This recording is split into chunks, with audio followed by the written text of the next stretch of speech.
So, this is Victor. He is our guest speaker for today, and he's been working over the last 3 years in in a nonprofit sector serving a housing population. He's a visual artist now, so it's been really interesting with the work he's been doing and the connection to his art. He really believes in direct communication and interaction amongst people. And so dialogue is very important to him, especially in selling t-shirts that he's made recently for Black Lives Matter and other social activism movements. So he really wants to have a conversation between him, the artist, and the buyer of the t-shirt, and just really foster some sort of relationship around the topic that his art is commenting on.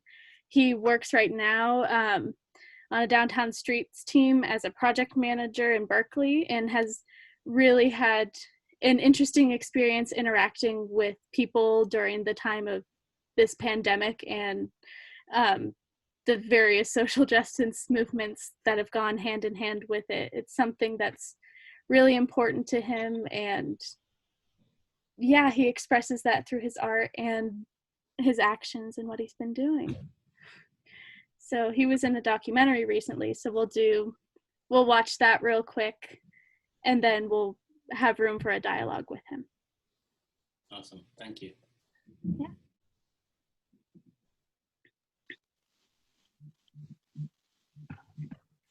Can everyone see my screen? Yes. Okay. Let me know if the sound is a little iffy.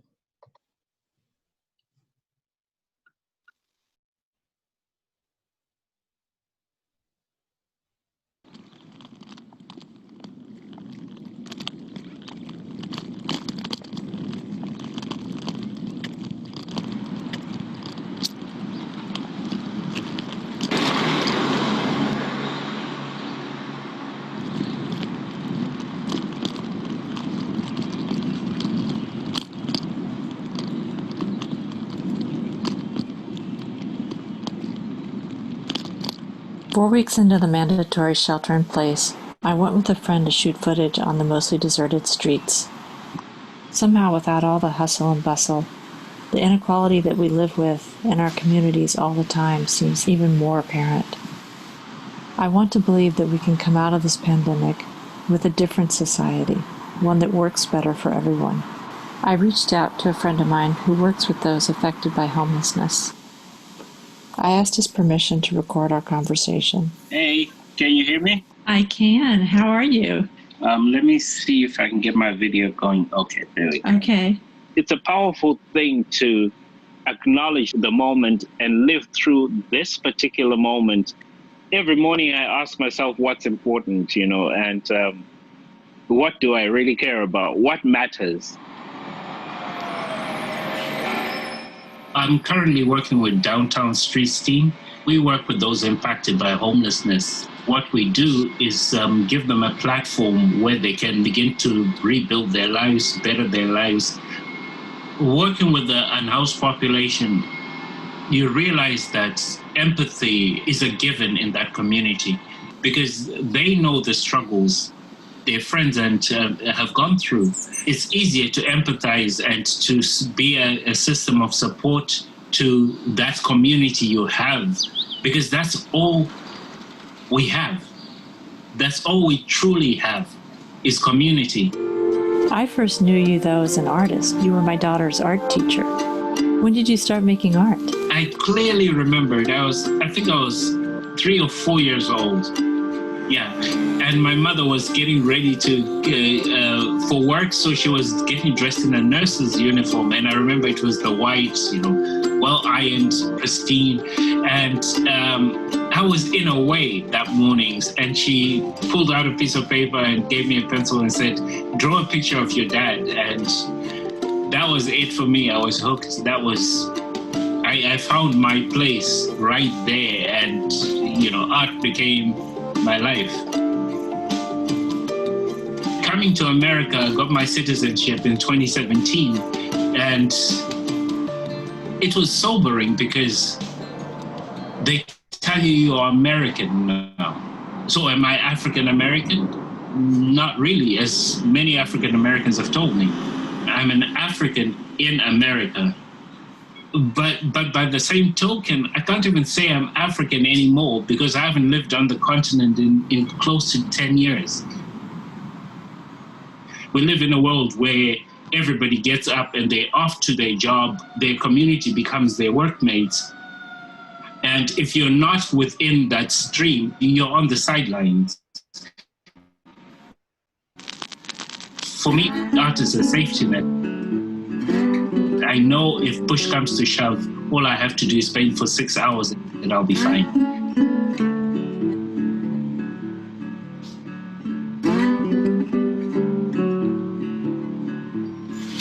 People have asked me, how do you talk to homeless people? It's to ask the question again, you know? How do you talk to people? What matters most?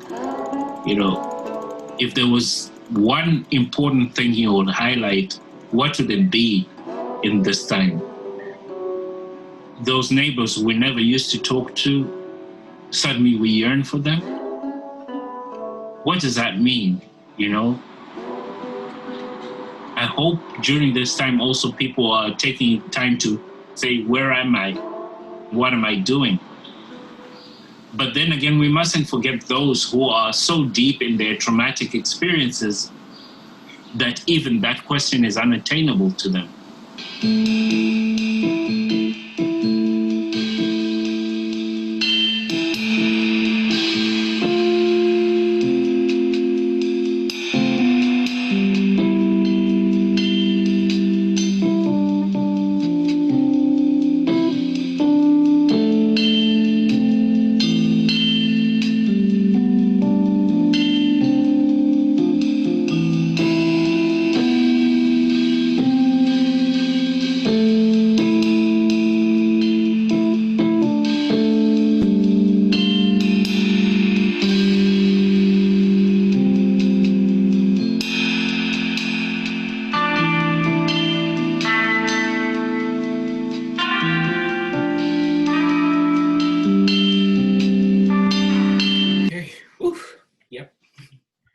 All right. So, Victor, if you want to say anything before we open up the floor to questions, I'll give the floor to you now.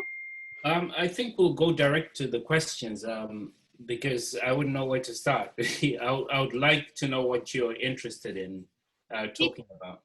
Sorry, I didn't mean to interrupt you, Victor. I was going to ask if maybe we could just open it up for a quick minute for people to share some of their verbal kind of reactions, anything that is striking you about this film today.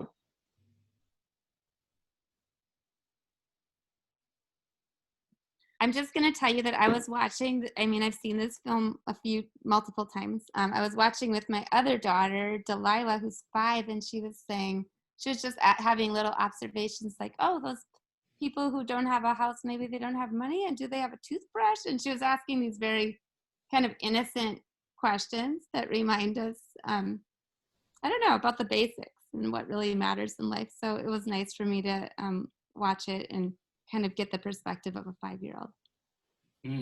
I would like to tag on to that. Working with the unhoused population really opens your eyes to what we take for granted. Like, for example, when you jump in the shower, you don't even think about it, you know. But for somebody who's living on the streets, it means securing your tent, securing your bags, finding a location to go shower, having the soap and shampoo and whatever you need to shower, and then trekking back to find your tent again. Maybe your friends have moved around town. Maybe they don't have phones. So you're asking person to person to get back to your normal. So for me, it's been a really humbling experience. And like Sharon said, things like, do they have a toothbrush? You know, one of the most requested things we get at Downtown Streets team is socks. You know, we don't even think about it because you buy them in bulk. You have 12 pairs and you lose one, it's okay. But that becomes one of the core things that people ask for because they get lost all the time in transit. So for me, it's been really a humbling experience to work for Downtown Streets team, but also a reminder that our situations are impermanent, because the people on the streets that we see, they have lives too. They have a history. Some of them came across medical expenses that were too much. The stress piled on. They lost their housing. The bills were too much for them to pay. They end up on the streets. But when we see it generally as a society, we look at them as the homeless people. You know, that's why I prefer the term unhoused, because home associated with drug abuse, is associated with violence, all the negative stuff, just blame it on the homeless people. So those are my initial observations to it. And yeah, I'll leave it at that.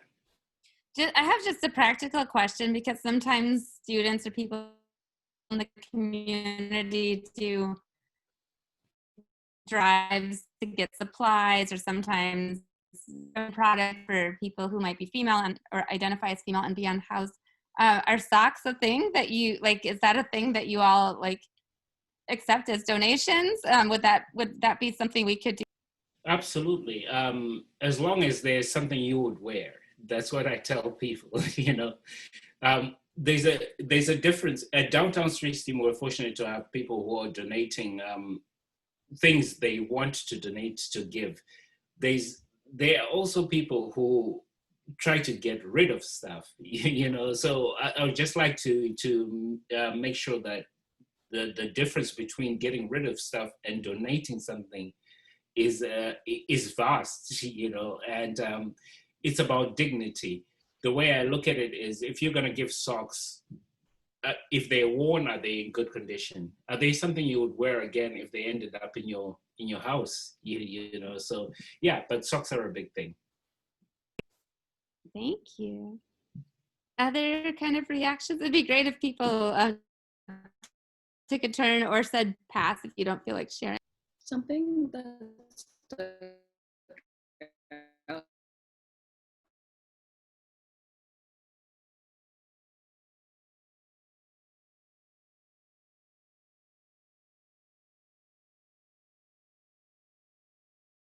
to me was the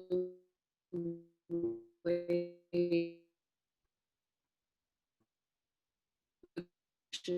I don't know how to talk with people. It's so interesting to me. Is an identity. It's not an identity. It's a situation. It's a passing situation. And that's one of the things we try to do at Downtown Streets team is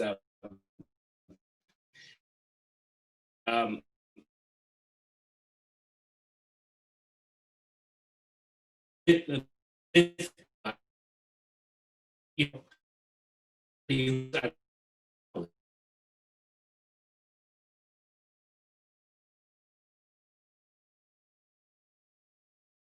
anymore. It's just saying that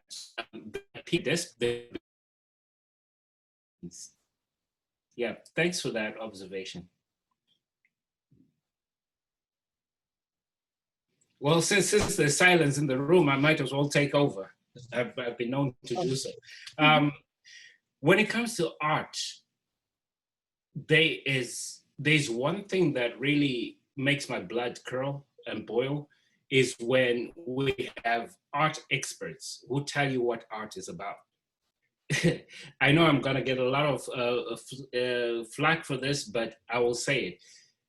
We are all born artists. Everybody has had the experience of a mother or father asking you not to scribble on the walls. Suddenly you realize, oh, I'm not supposed to scribble on the walls. Let's try the coffee table. Don't scribble on the coffee table.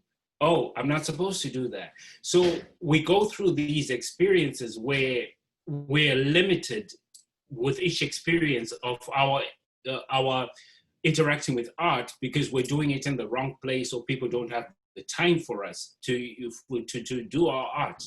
And by the time we're 7 or 8, Our drive for art has been thwarted by don't. But when you really look at it, every kid loves to doodle. Every kid loves to draw. And Picasso, one of his last drawings looks like a child's drawing. And when he did that, he said, I have arrived. So we're all trying to get back to that place where we can create without limitation or judgment, self-expression in its true form. So when I create art, I don't try to, in most instances, create a narrative for the viewer to see. If I do create a narrative, I keep it to myself because the viewer will tell you what they see. You know, they'll bring their own perspective to it, and they're right about it because it's informed by their experience, which is not mine. So at the end of the day, being an artist, I'm just the tool, I'm just the messenger, I'm just the postman who delivers the goods to your eye, and you are the owner of it. The moment you stand in front of an art piece, you own that space. That space belongs to you. Nobody can tell you what's right or wrong about it. No, because your experience with the art piece is what matters. Your perspective is totally valid.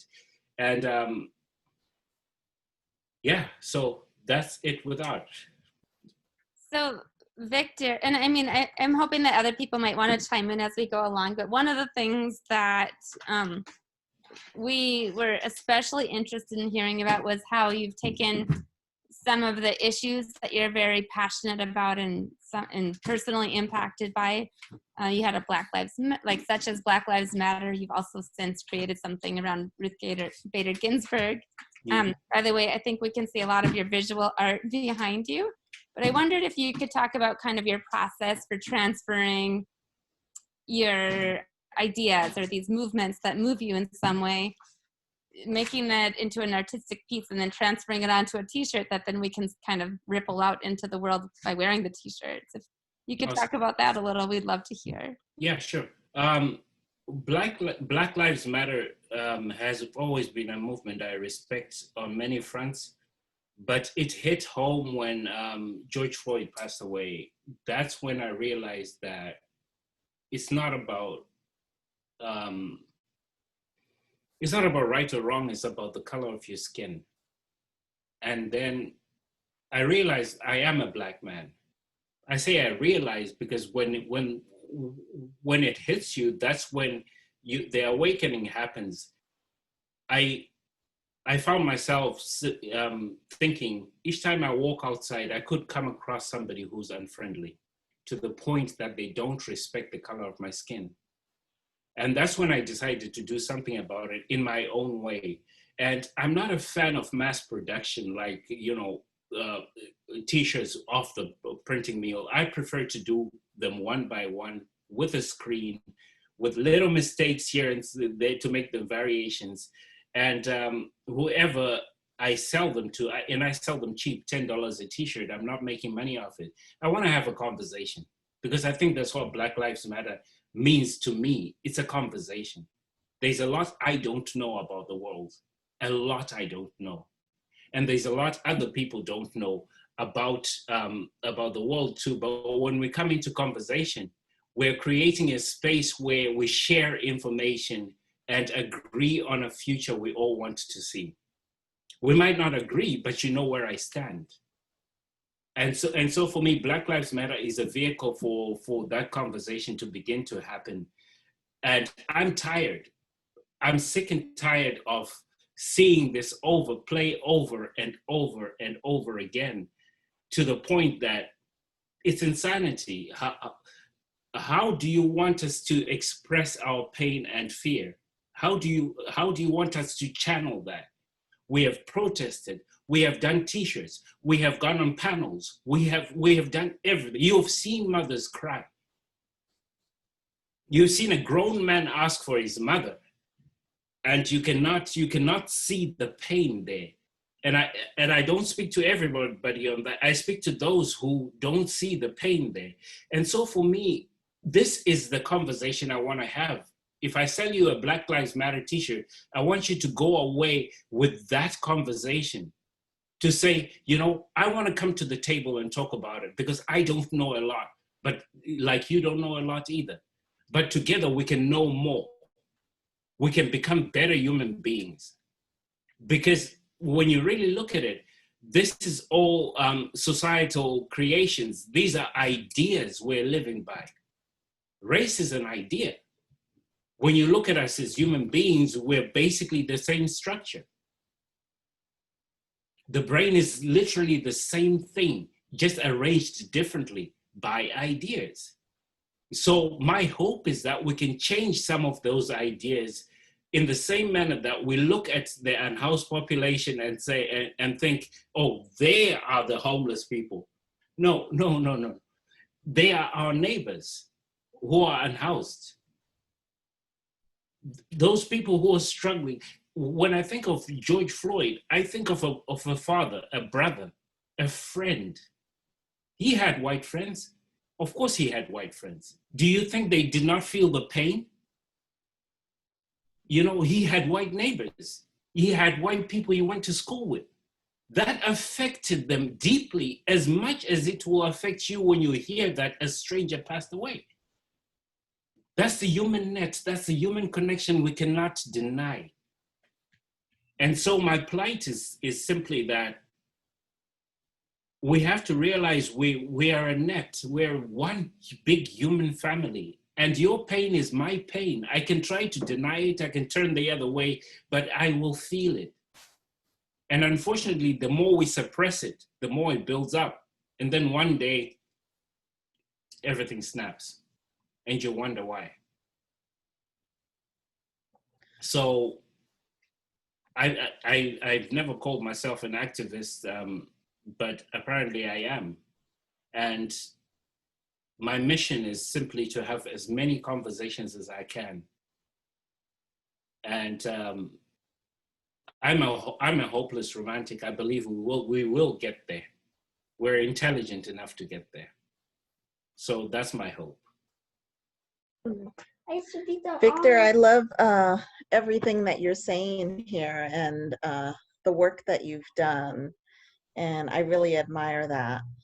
And as the mother of a family and the foster mother of many children too, I try to instill in them that there is no us and them.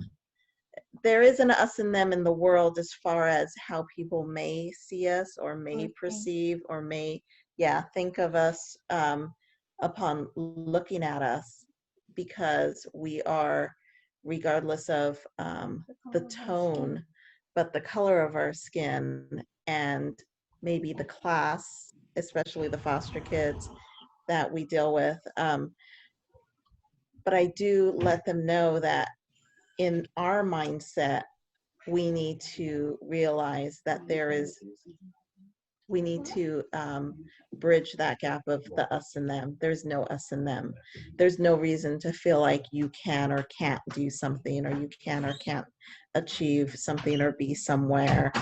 And at the same time, realize that anyone can be homeless at any time. Anyone can come across that situation and not realize it's happening until it's too late. And then once it happens, it's hard to get out. I haven't experienced this, but I do know a few people who we've taken in who have experienced that as children. And it's pretty tough, but I appreciate that. And I think one of the things we can do, I noticed that this is a family group. I don't know, I think that's what I clicked on. For St. Made today all ages, but it is a family group. Okay, St. Mary's students and alum. And so, I think one thing that we can do alongside of what you're doing, Victor, is to teach our children and those who were coming across who might need our guidance at some point or another, that we do have power, like what you're teaching, Victor, and what you're showing people.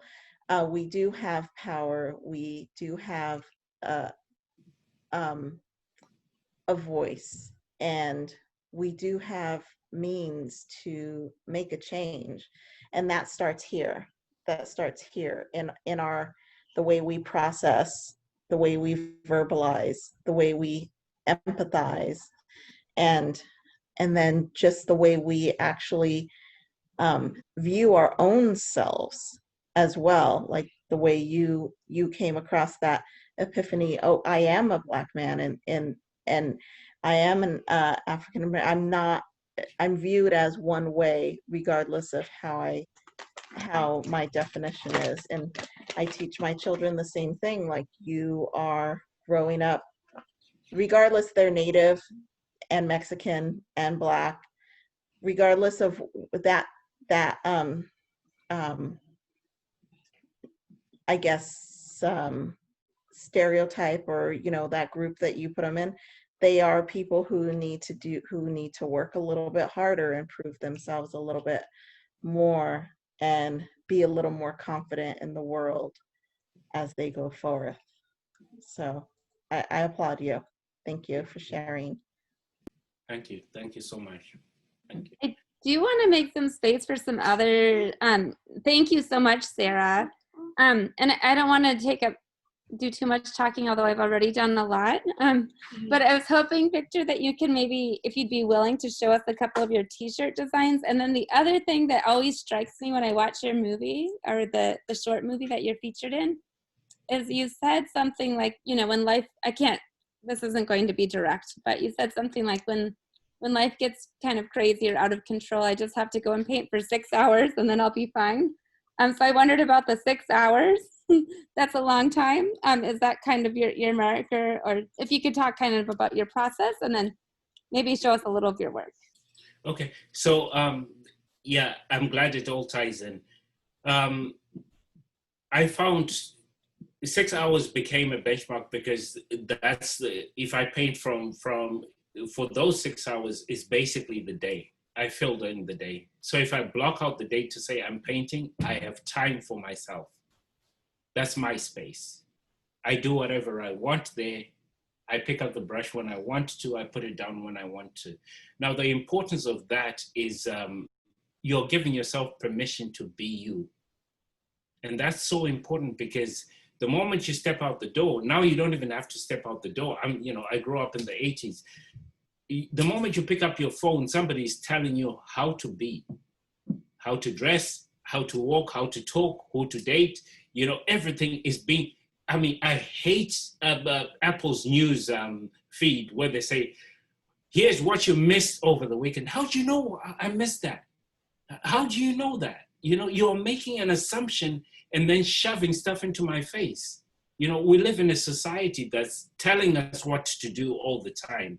So in those 6 hours, I do me, my phone is off. I am doing me. That's me time. And when I come out of that, I'm refreshed, because I've had time to think about things that bother me, time to meditate over things I want to do, which is something I want to touch on, and also just do something I thoroughly enjoy. It's Victor's time. These days, most people don't give themselves that time. It's not taught in schools, which is unfortunate.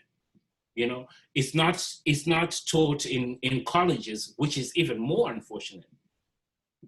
Because if you don't what happens if you run your laptop too long? It begins to freeze, right? Right? Or if you open too many pages, suddenly it slows down, right? Same thing with the human mind.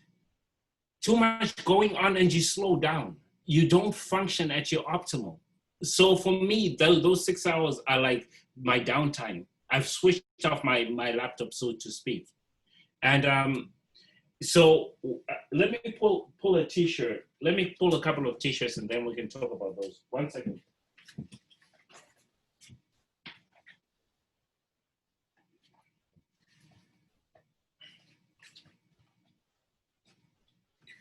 So I just want to address the first one. I apologize, it's not yet on my website, but it's the RGB one. It's with a quote that women belong wherever decisions are being made.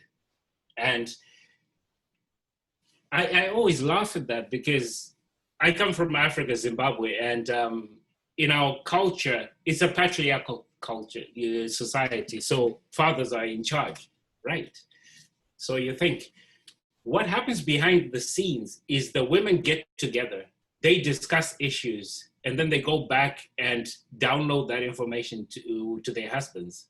Then their husbands in the morning, get all dressed up and go out into the world with these great ideas. You see what I'm talking about? So the women literally run the society. The men are the showcase. They're the dressing. You see, they've got their role in society, but in all honesty, we know the power of a woman. We know, right?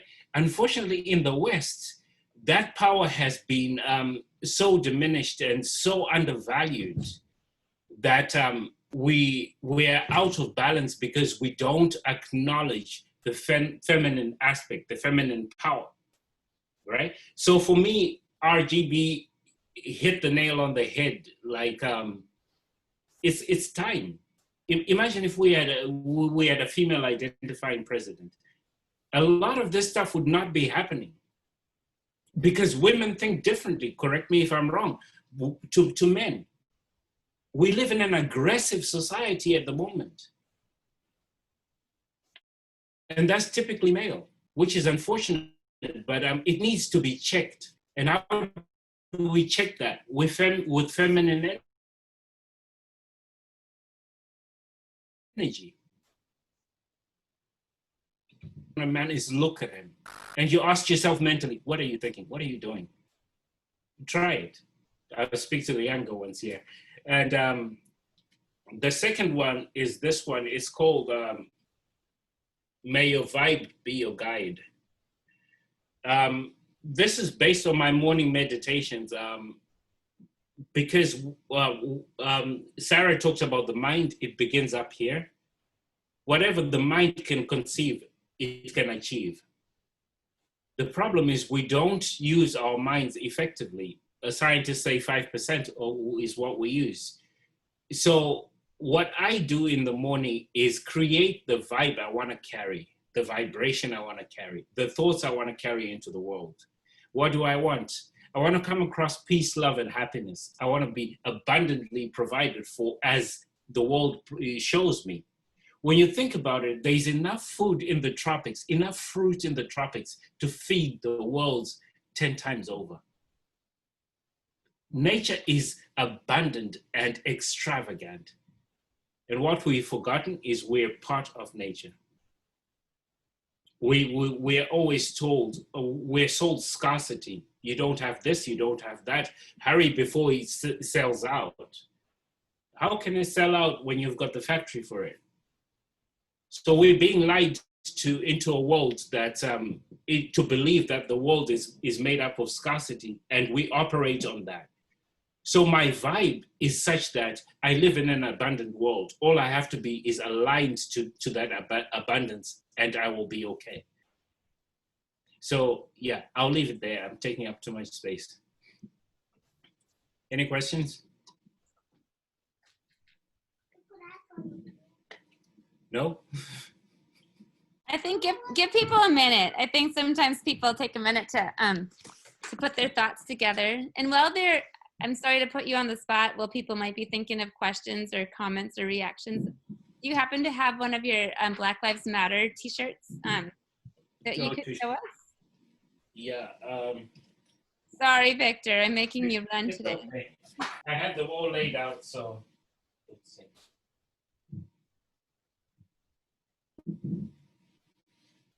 I think I'll go with this orange one.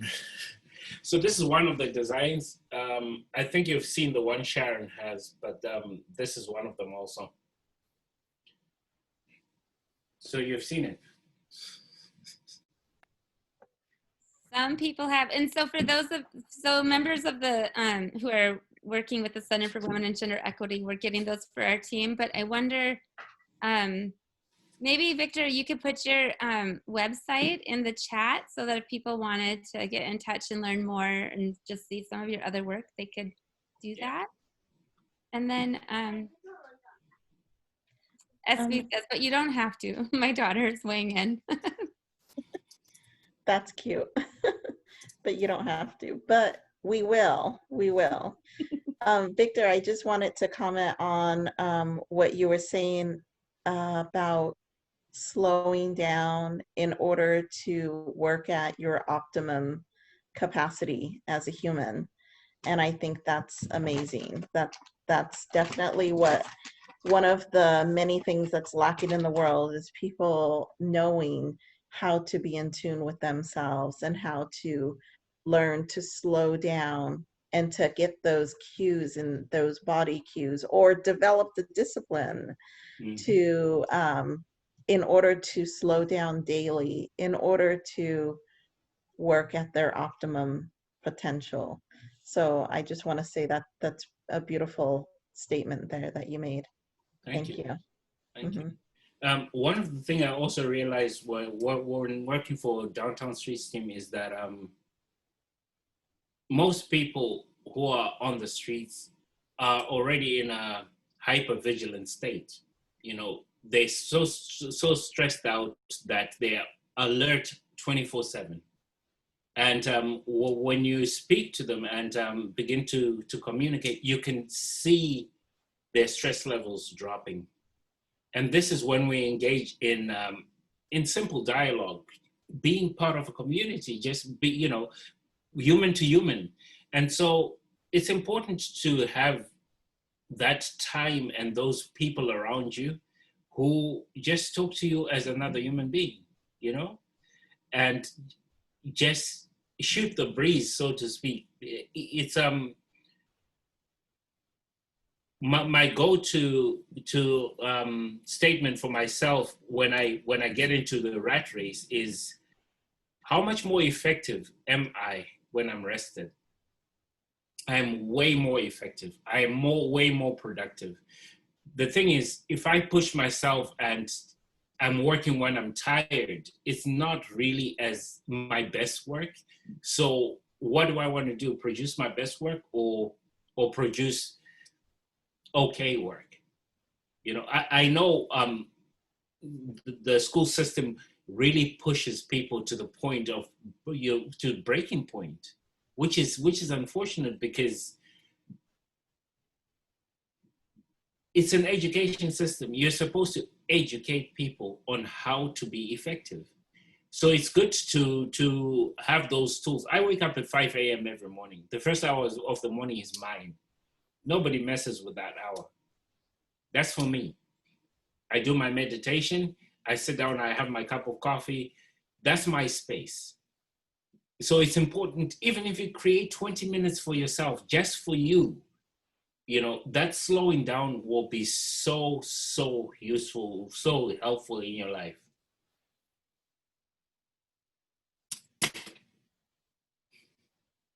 I dropped my pen. Thank you. Of course. Let's see. I wanted to just give a chance for other people to kind of weigh in. Maybe you can either share something that you're appreciating from today, even if it's a sentence or a phrase or a question, or you could say pass. So far I've heard from, I think, Kalia and Sarah. God knows you've all heard from me too much. Anybody else want to share kind of something that you're walking away with, or just kind of a last question? I really appreciated Victor's emphasis on having a conversation, starting a dialogue, and also the space for yourself in that. I know I had an experience in my seminar class last week that was really frustrating and invalidating for the people sharing and lots of people's experience in the class.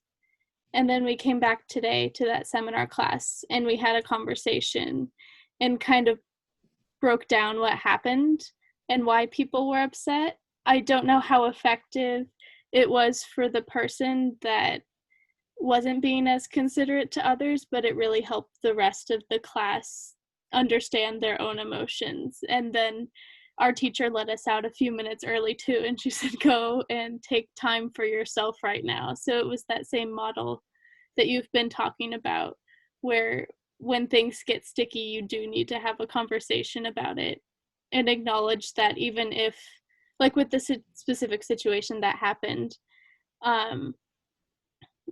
there was an individual who wasn't really acknowledging that regardless of their intent, what they said harmed someone in some way. So just having that conversation to break it down and make sure everyone affected is okay, even if it may not encompass everyone. I don't know that this got to that individual, but it certainly helped the rest of us who felt offended and hurt by what he had said. I appreciate hearing that from you today. Oh, thank you. Yeah, I just want to comment on that. It's intent versus outcome. Your intentions might be good, but what I always think about is I have to be humble enough to know that I'm wrong most of the time, and I can be wrong most of the time. I prefer to come from that standpoint because our perspectives differ. I may come to you with great intentions, like they say the road to hell is paved with good intentions. So thanks for sharing that. That's where conversation and dialogue come in. If my emotional intelligence tells me that, oh, you look upset, I've got to address that. I've got to come to you and say, did I say something? Did I do something that upset you? We should have those social skills and the humility to notice and address situations. So yeah, and I hope that those things come to the forefront as we go forward, because our humanity has got the spotlight on it. And I would like to quote from I forget what the book is called, but the quote is that the only thing that differentiates us from animals is our minds. Everything else you can find in a horse or a pig. All right? So when we use our minds effectively, our communication should be better. Our empathy, when we see somebody in pain, sometimes just to acknowledge that pain and say, I see you. You don't even have to verbalize it. That look with the thought that you see them translates. So thanks for sharing that. And yeah, I hope things improve.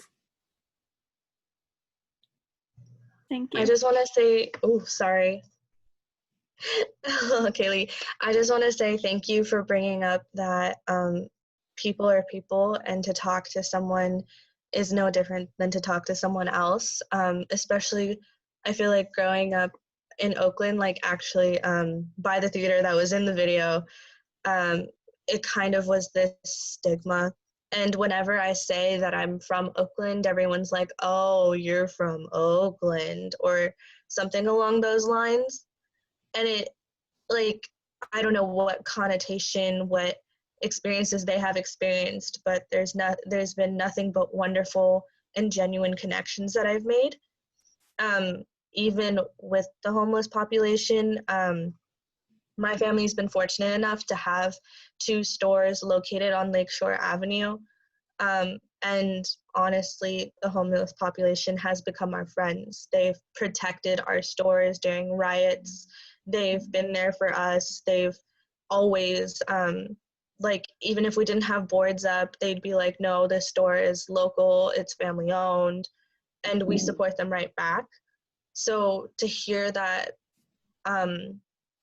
people are just, they're people, is very refreshing, because I don't hear that very often, especially since I have moved from the area. Thanks for sharing that. Yeah, that's powerful. That's what it's about, right? It's about community. I've got a poem which I wrote after starting to work with the unhoused population, and it basically says, I'm not afraid to walk the streets of Berkeley at night. Why? Because every face is familiar to me. So how can I feel not at home when every face I see smiles back to me like I smile at them? So when you make a connection with somebody and you know their name, when you come across them in the streets, you say, hey, how's it going, Fred? I ain't got time right now. you've got a connection rather than I ain't got time for you. You see, so I think it's so crucial to get to know people. But by the same token, I must say, we're inherently good as human beings, but also we've got the dark side to us. So not everybody is an angel. You won't come across every unhoused person being good to you. Some may curse at you for no reason. Some may tack onto you like Velcro. The moment you interact, you can't get out of that grip. That's what desperation does. So for me, it's important for us to own our space and claim our space. What I do is I give them 3 minutes. As I'm counting down in my mind, I give them 3 minutes and repeat my statement. I don't have time right now. I wish I had time, I would connect more. I don't have time right now. I wish I had time, with a smile on my face, because I genuinely am meaning well. So we're not obliged to stop and help out every person. We help when we can. We're not obliged to take insults from every barking dog. We don't bark back. We simply carry on walking. Some human beings are like barking dogs. They all bark at you, whether housed or unhoused. We've all been barked at. And sometimes we bark back and then we become the bad ones because don't you know that person provoked you? And then you bought into it. So owning our space, but being genuine about the way we connect is powerful. I'm not afraid to walk Berkeley at night because I know a lot of people out there, and I know they got my back. Like you're saying, Maya, I know they got my back, like I got theirs. And sometimes it's just a conversation.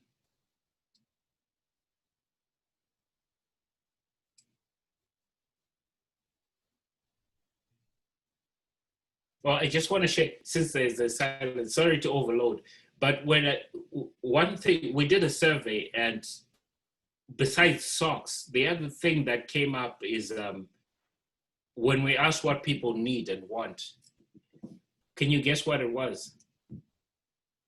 Just to be heard. Just to be heard. So it's powerful to recognize other human beings.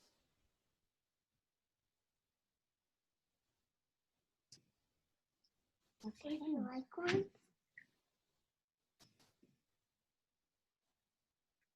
Okay, so we're now at about 12:50. I just want to say thank you from myself and my children who are listening as they're getting ready for the other one's already in hers back at school. But this was really great for me. Thank you to everyone for coming. Thank you, Victor, for making time to be with us. Are there any kind of last thoughts or questions that anyone would like to share? And if not, I'm going to give the floor to you to see if you want to have a last word or share part of a poem with us, Victor. Or you can also say, no, thank you. It's totally up to you. I would have to dig it up. Okay. Yeah. Does anybody have any final comments that you'd like to make? I just want to tell Victor, thank you for the work that you're doing in the community. I'm not in the city. I'm in Los Angeles now, but still, it's all relative where we are. And thank you very much. And I also appreciate you, showing a tribute to RBG. Justice Ginsburg had done a lot in her 30 years on the bench for women and, not just women. And so following, and her briefs are always just so eloquently written and beautifully written. And just thank you very much for acknowledging that. It's a tide that's turned in a different way that, I'm not sure, not to get political, but I'm not quite happy with the way the tide is turning since her passing. So that really does mean a lot. And thank you. Mm-hmm. Thank you, Sarah. So if Victor doesn't have any last words, we'll hand the floor back to Kaylee. Unless, Victor, did you have anything else you wanted to throw in there? Go out, be powerful, because you are. I wish I had time to share my full story, but believe in miracles and miracles will happen. And Victor, be careful what you wish for because we'll bring you back. I promise. No, I mean, I would love to share my story because it's a miracle. It's miraculous. It's I grew up in a village in Africa, and here I am in Berkeley, California. You know, it's literally like going to the moon if you're in America. It's amazing. But believe in yourself. You got to believe in yourself, and you got to believe it's a beautiful world. You got to believe that. Cool. So I can promise you we're inviting you back to share that story that you just talked about. And Kaylee, go ahead. Thank you so much, Victor. It was great, and I can't speak for anyone else, but I thoroughly enjoyed it. And I know it'll be useful to me personally because, for one, in my psychology class that's prejudice and stereotyping, I'm working with a group to write a paper about homelessness and prejudice around that. So I'm sure everyone took their own things from this, and we loved having you, and you've certainly taught us all something. Thank you. So thank you. And then Kaylee, do you want to tell people really quick about what else they can look forward to in the CWGE? Yeah, of course. So on Wednesday this week from 7 to 8, we have life coaching with Sherry Ellingson, doing some yoga. And do we have a theme for that this week? I don't remember. Yes. Oh, you know what? We do. It's about embracing anxiety and as a friend. Okay. Because there are times when people are feeling a lot of anxiousness around, you name it, right? We've got an election, we've got a pandemic, we've got the RBG situation that Sarah mentioned, and so much more. So I think I'm really excited to see what she's going to have about kind of coping with anxiety and even embracing it. And then Maya, you're doing this Friday, right? The Halloween movie night for Fun Friday. So that is from 4 to whenever the movie ends, I guess, this time. So that's also something to look forward to. That's the rest of this week. Next Monday, during this time for family engagement, it'll be me again, and we'll be reading some stories and then maybe doing an art activity. So if you want to rejoin for that, we'll be doing Zen doodling and reading a story together. So yeah, look forward to seeing you. Let's give everybody a round of applause, especially Victor. All right. Thank you all. Have a great rest of your day. Great day. Bye, everybody. Good to meet you all. Thank you.